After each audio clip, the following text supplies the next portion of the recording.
Comunidad necia, muy buenas noches y hoy les tenemos un invitado de lujo y es nada más y nada menos que Paavo Lotjonen de Apocalyptica. Sí, señor, estará con nosotros hoy en nuestras conversaciones necias aquí en Qué Necios, así que prepárense para lo que viene.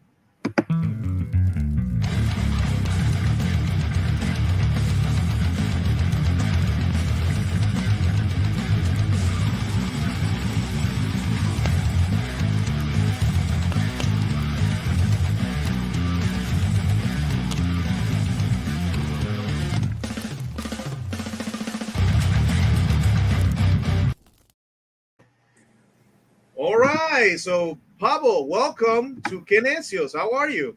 Oh. Thank you. I'm really fine. I'm at the moment in Paris. We will have a show here tonight. Oh yeah, I was going to ask you about that. You're going to have a show tonight in Paris. So you are performing your most recent album, which is the new Metallica material that you're performing. So uh, has it? How you feel in this tour? You know how what can fans expect about this tour? You know, we started the tour about two and a half months ago. Okay. And we first run was like 6 weeks, and now we had like 2 weeks break, and now we continue 3 more weeks. So we basically play European countries now. Here we started from Dubai, and then we continued Athens, Istanbul, etc. And now we still have a. Yesterday we had show in Brussels, and day before in Luxembourg. And now we continue in France, Spain, Portugal, and then we go to Italy, Baltics, Romania, Bulgaria. And so this will be basically all the European countries on this run. And the response from the people has been surprisingly good. And we have quite good, nice production at the moment. And the show looks good, have nice projections and LED screens, and it looks like a quite good show. So worth spending your money for our music this time. That's important. That's important. And you were recently in Latin America, which is our area, obviously, the area of our channel here in Kenesios, obviously. How do you feel about the reaction of all the Latin American fans that you recently visit? And of course, if you have plans later on to visit Latin America again. We just played shows in Mexico and Brazil this January. But that was like a kind of last shows of the previous album, and now we released the album this summer, and this is just like a start of the tour, and we definitely come to Latin America later on this run. Those shows has not been released yet, but please be passionate. I promise you we will come there.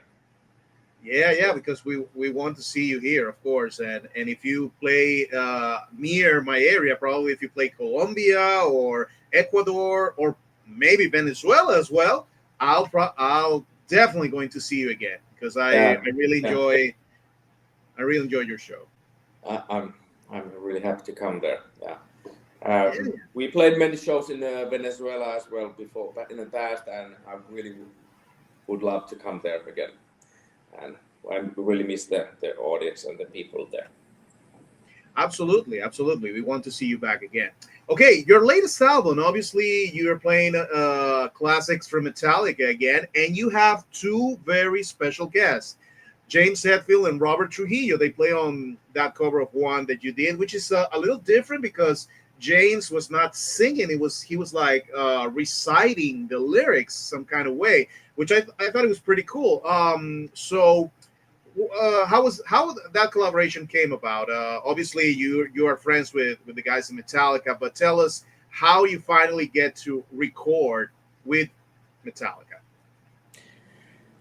You know, you said that we are recording this again, but to be honest, it was 27 years ago. 27 years ago when we released the first album, and since those days, we have been thinking that once we need to do one more album, because there are still so many good songs we would like to make a version. But we just didn't want to play covers. We wanted to create kind of art which gives it something new and which sounds like Apocalyptica at the same time, even it's Metallica, and giving different kind of perspective for the music and something new, fresh ideas and angles for the music, and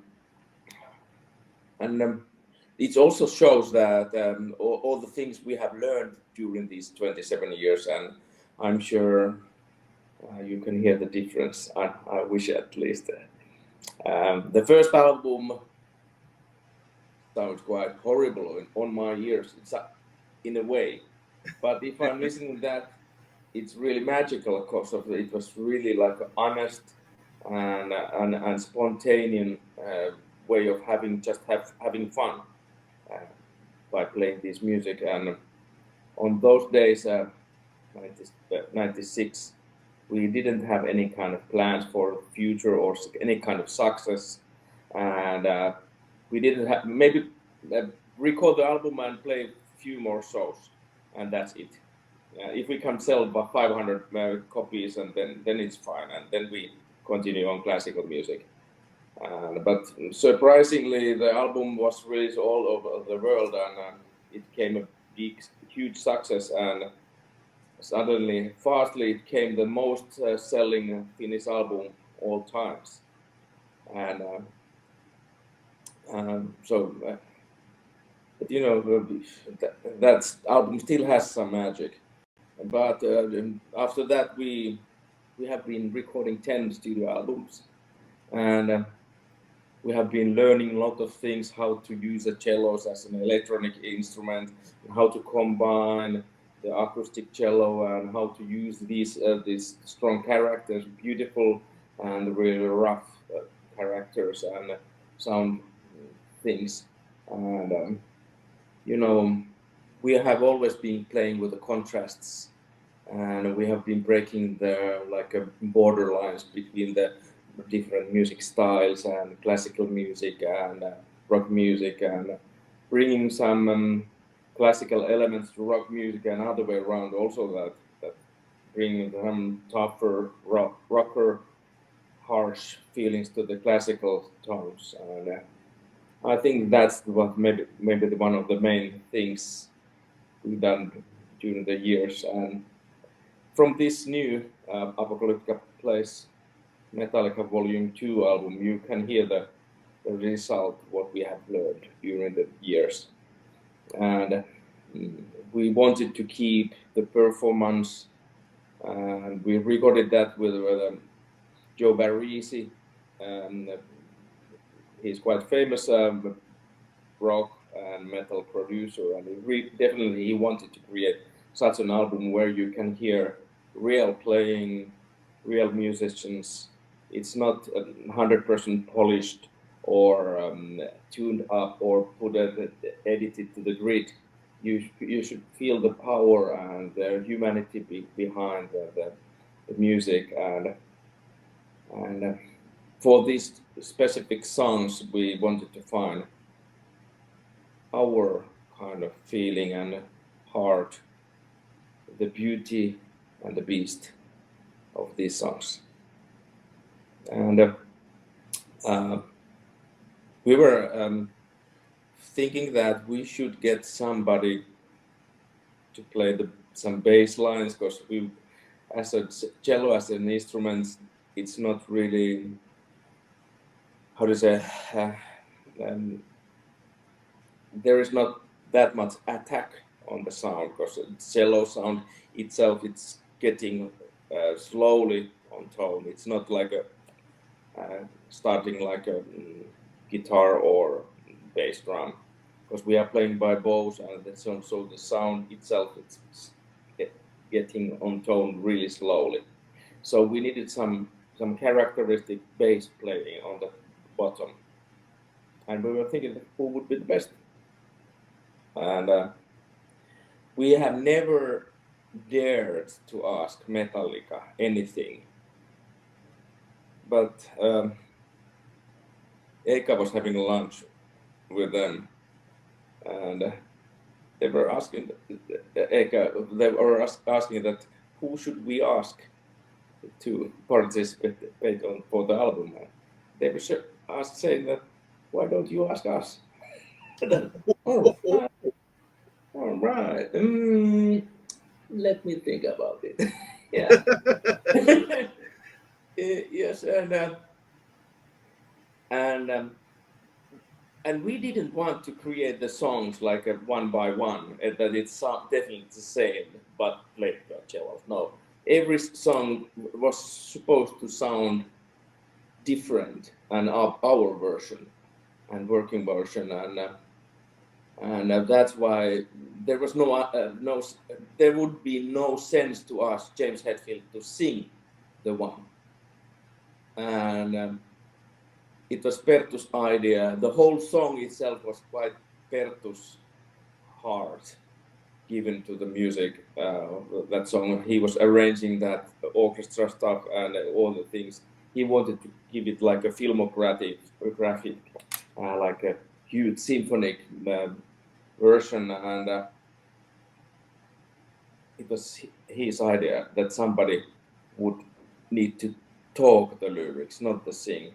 And we were thinking first some movie actors to sing it, to talk it like a narrator, and then of course James Hetfield and his voice was the ultimatum, and we still can't believe that it really happened, and we are super thankful for James for his persuasion for us, and it's a super big honor for us to get this, and he was so willing to do this as well, and it's fantastic result because his voice is really characteristic, and if you compare the original one, on that time he was a young man singing that story, and now he is a much more experienced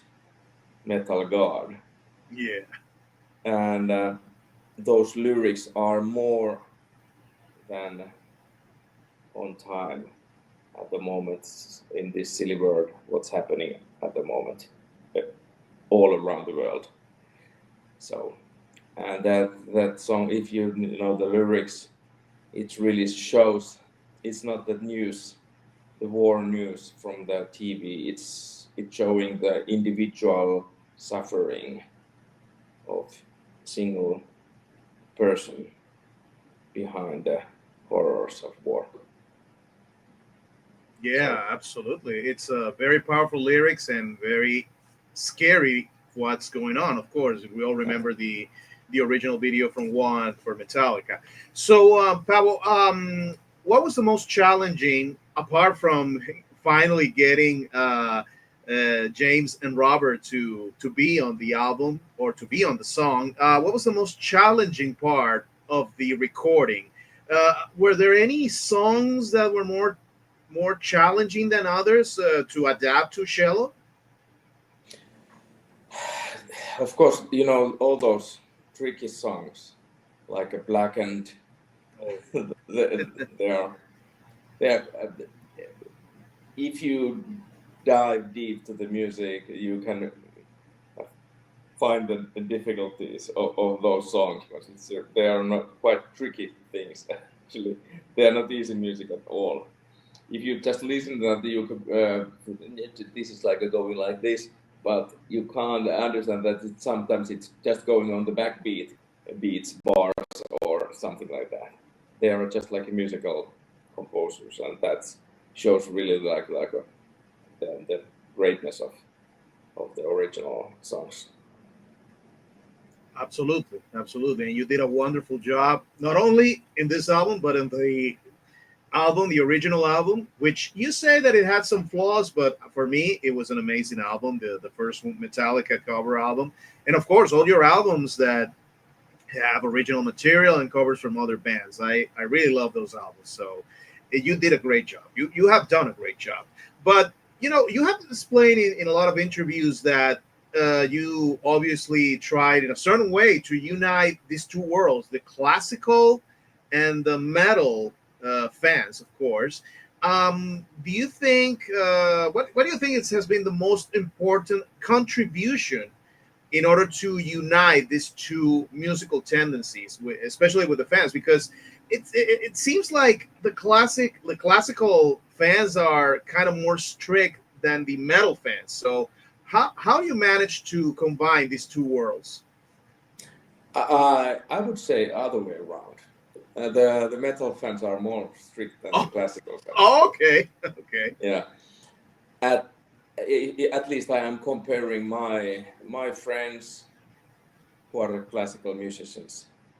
Mhm. Most of them, they are not strict at all. They are really like a liberal and they are really like a civilized for different rock music, pop music. And same was with me, for example. My father was principal clarinet player in Finnish National Opera, and but at home we had a lot of vinyl albums and pop music, all these Beatles, Pink Floyd, Led Zeppelin, and then a lot of like a pop acts as well, like Diana Ross and Donna Summer and Pat Benatar and yeah, and a lot of jazz music as well. So me personally, I have never seen really like a strong like a borderline between the music styles, and I think it's really stupid to because there is no borders between the music Of course not. styles. Yeah, it's just a music, and that's really actually it's quite small things which makes a difference with the style. And many times it's how the drums are recorded and what kind of instrumentation is there, like a lot of distortion in guitars, and of course that makes a difference. But music itself, what does it? It's a kind of it's like transporting the moods and emotion from human being to another, and of course there is so many different ways to say that, and so yeah, I don't feel I'm not even nowadays I'm listening to music with a really wide scale, and every people should do that as well, not stuck to one style. Of course, you can say that this is more most close to my soul, this kind of style, and I feel most at home on this metal music, the symphonic metal or thrash metal, whatever. Uh, but still, you should not start on that. Open your eyes.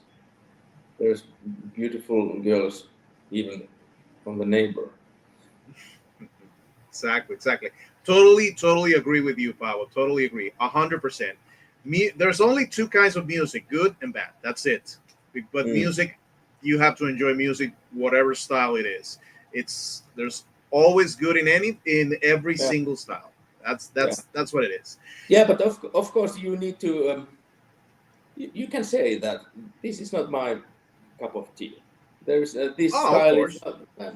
I don't feel that, and sometimes I feel that more. And feels like this is my soul music and music of my people. Then then you have found your perfect match. Absolutely, Hmm. absolutely. Absolutely. Okay. You normally play with cellos made of wood, right? Because we heard that apparently there's cellos that are being made with some kind of coal fiber or something, or because there's guitars being made in this style with metal or steel, the material. Yeah. But do you feel more comfortable playing with your normal wood cellos, or have you experimented with this kind of cellos? Now we are going to the professional details of Okay, cellos, exciting. and I have aluminum cello. I have those Hmm. stick cellos. I have a carbon cello, and the different kind of wooden cellos. And the difference is that the material it's like an amplifier. Sound itself is created with a string and a bow. The touch Oh, point of the bow and the string, it starts to like vibrate. It's called reed lip effect. okay. And so this bow is as important as the cello string as well. And the chamber itself is just like an amplifier, and which makes the different quality of the sound. And uh, the chamber and the body is giving a response to the bow and the string. So they both are like giving like a different kind of like a response and back, and so that makes the resonation like a stable and not like a.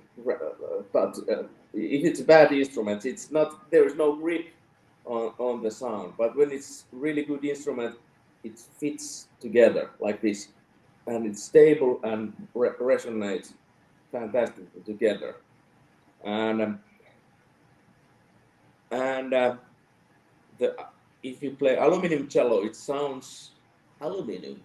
If you play carbon, it sounds carbon. If you play wood cello, it sounds wood. And and then there's a stick cellos where it's no chamber at all. It's like a hollow. There is no body on the sound. So when I have like a good instrument, even I don't hear that. I can feel that under my fingers and here on my fingers and against my body. That I can even play without if I have just like a headphones that I can't hear anything. I can still feel that this is a good instrument under my fingers. And this point is important for us because we wanted to have the wooden cello is giving a response for our bows and the body, and we can use more like a masculine uh, physical power for the playing, and it's also like you can even hear the masculine, the energy of the playing, and that's one of the main reasons. um, so it's more powerful and more human. It's more like a rich the sound, and then we are just having like a different kind of pickups in our cellos, and of course the live use is always if you play live shows in the venues with a big PA, it's always like a kind of compromising because we can't use anymore the acoustic sound of the cello. We have also the DPA acoustic microphones, but you can't use them if there's a drums on the stage or if there's like a huge PA, really loud PA. We can use them when we play Nothing Else Matters or beautiful songs. Then we can use those microphones to like make it the sound more rich and more natural. But with a high volume, we just need to use those electrostatic or piezo microphones, which is on the body of the cello and the bridge of the cello. And so it's a compromising. On the studio, we always have those acoustic microphones, old super expensive Neumann microphones on the front of the cello. Makes it sound fantastic when we combine those with the distortion sounds. But there is no sense to have those Neumanns on the stage with a loud PA because they would feedback all the time. Oh yeah, of course. The live is always it's like a compromising, and and but that's not the main point. The live show is having um, having kind of common feeling with the audience, and feeling the energy of the other people around of you, and with the band and the music, and you know, live music is real things. It's not fake, and we need some real things. Otherwise, we get hollow from the soul and heart. Don't only watch your screen. So go out, have a date. Absolutely. Absolutely. Wow, that's a great explanation. Thank you, Paolo. That's a great explanation. And Well, of course, your live show, it's because for me you're rock stars, you're metal stars, to be honest, even though you're playing a kind of a classical thing. You for me you're rock stars because you behave like rock stars on stage.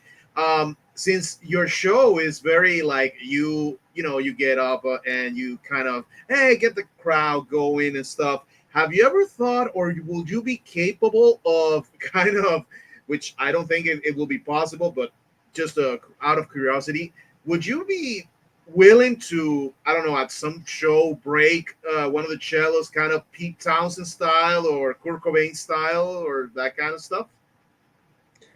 um, that has happened, and Oh, okay. but happens never more.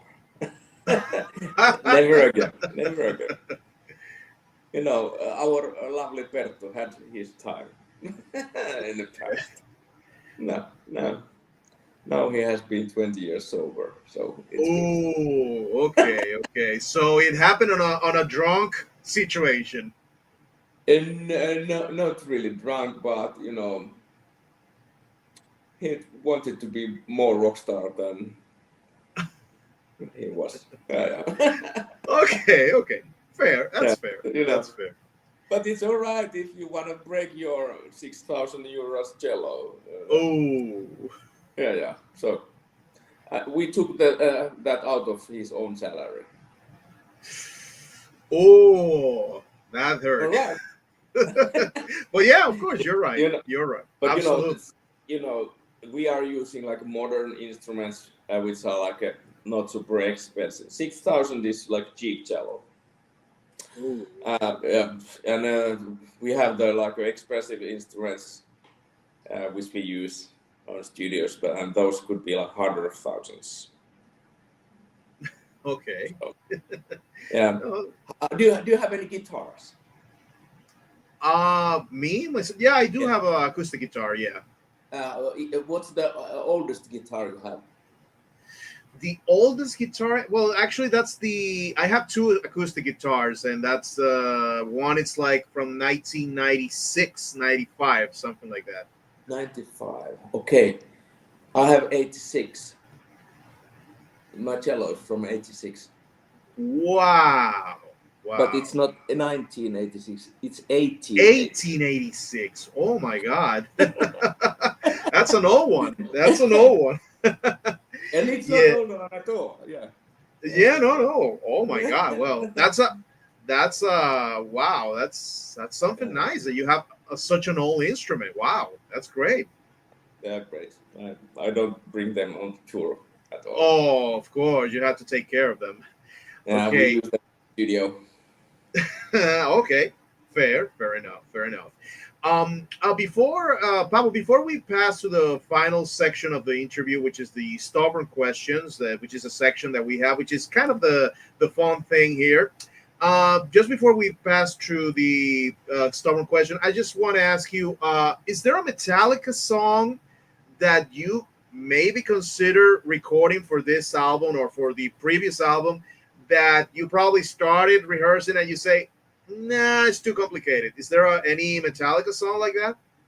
Uh, yes, there were quite many.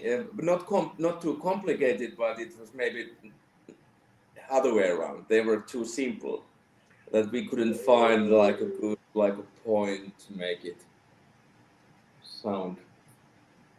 You know, because many times rock music is based on the lyrics and a certain mood, and the melody, the singing melody, is some of the songs. It's just basically three different tones, and the lyrics are more important than the melody itself.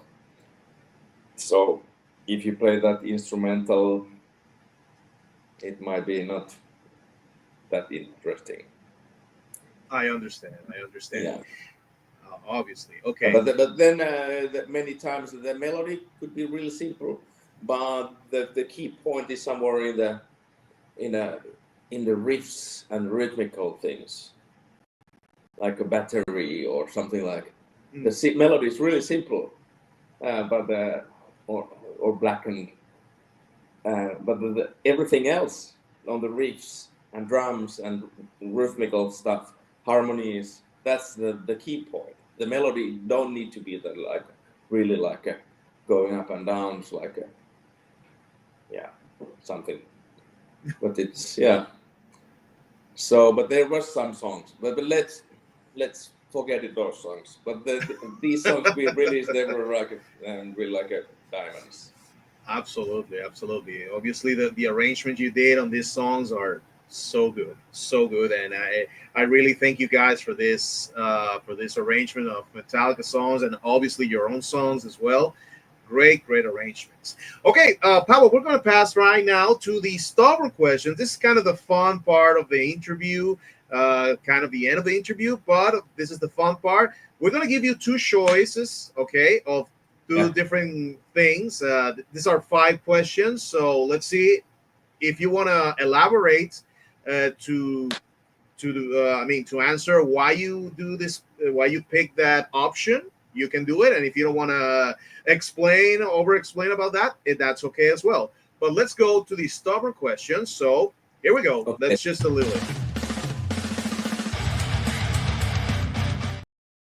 Okay, Paavo, these are the stubborn questions for you. Let's start with number 1. Let's see. All right. Okay, the first one: Red Hot Chili Peppers or The Cure? Actually, I heard The Cure, the latest album, and it was not too bad. But maybe the Red Hot Chili Peppers is still my choice. Okay, good.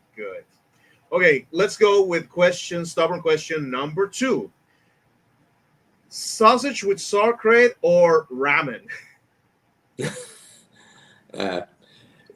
We just had Oktoberfest with my friends, wearing the lederhose and dirndl and eating the the sausages and sauerkraut. I prefer ramen. Ramen is my choice. Oh, okay, interesting. Okay, this next one is kind of difficult, but let's see what is your choice. Stubborn question number 3: Load or Def Magnetic? I like load. Yeah, of course. Load definitely. It was really both. I think these both albums were really like a lot of hated amongst the hardcore old Metallica fans. But you should not compare to the old days. You should listen to music and how is the world at the moment, and like this. I really like Load. Nice. Okay. And even Reload has a really good. Yeah, absolutely.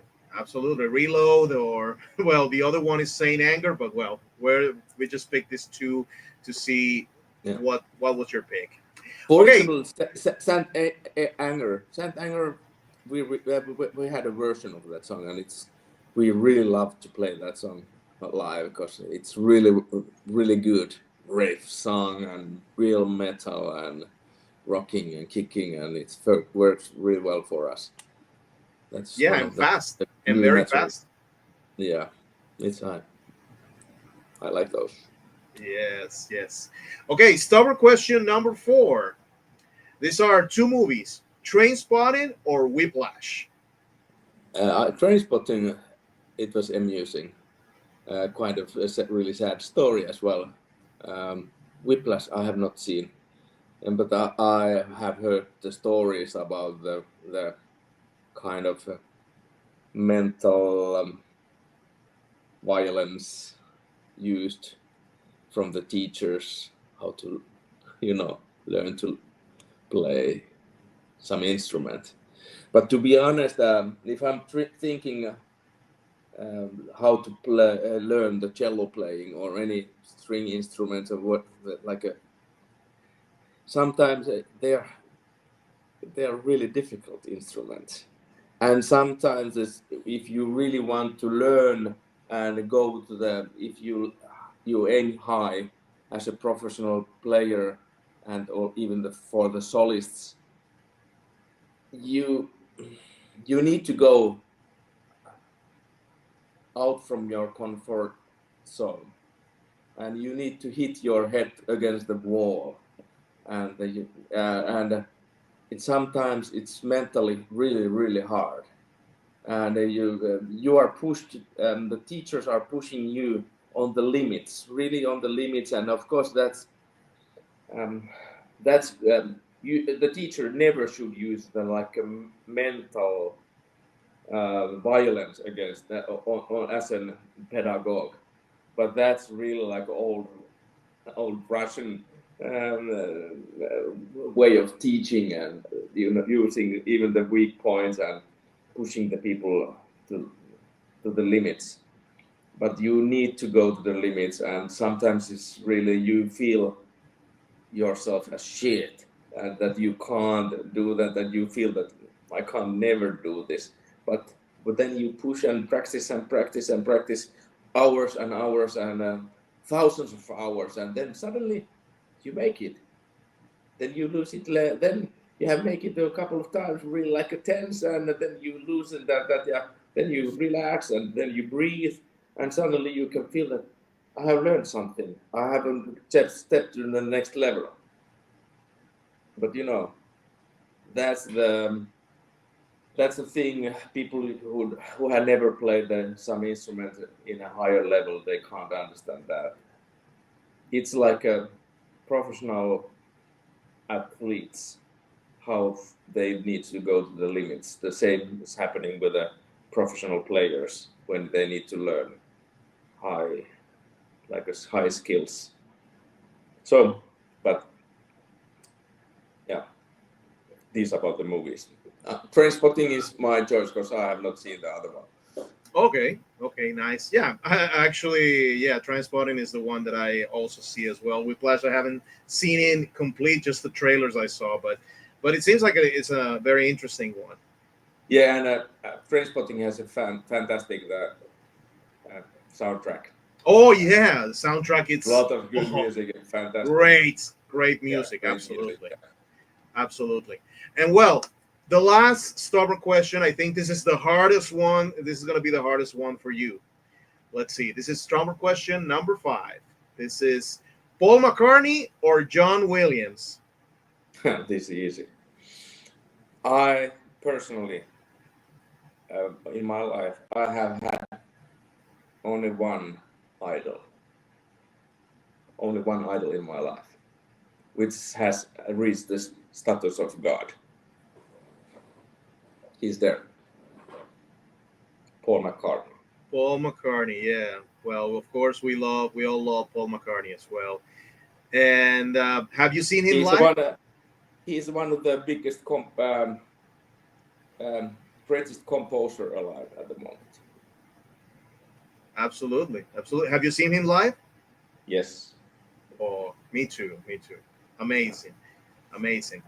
Well, Paavo, thank you very much for being with us tonight, and I really appreciate it. And well, before we say goodbye, of course, the tour is continuing, so invite the people to see Apocalyptica on tour, and of course, be back in Latin America soon as well, because we want you back. I'm really waiting for Latin America because the audience is always fantastic over there. But before that, we go to Spain, Portugal. The people are great there as well. And Absolutely. as you know, after these COVID years, everybody knows that the listening the music on the album, it's great. Having checking the streams, it's great, but nothing beats the real experience live. It's so much more elements and different things than just the music. It's everything around you. We make it together. Great. And there's one thing, human's life is really short. We should create highlights we remember. Then we feel that we have lived our lives well. And those good live shows is one of great moments to cheer up the life and the joy. Absolutely, I agree with you. And there's nothing like a live show. That's totally 100% correct. Paavo, thank you very much, and say hello to all the rest of the members of Apocalyptica, and have a great show tonight, which I'm pretty sure you're going to have it. And enjoy tonight's show, and have a really thank you so much for being with us tonight. And well, now we have to say goodbye to all our fans, all the fans from Apocalyptica in YouTube land, of course. All right. Hey, Carlos, really nice talking with you, and I wish to see you there. Yes, of course. We're going to see each other Yeah. very soon, very soon. So, Yeah. well, thank you very much. And thank you all the people for watching tonight. This great interview with Paavo Lotjonen Bye-bye. from Apocalyptica. So, bye-bye.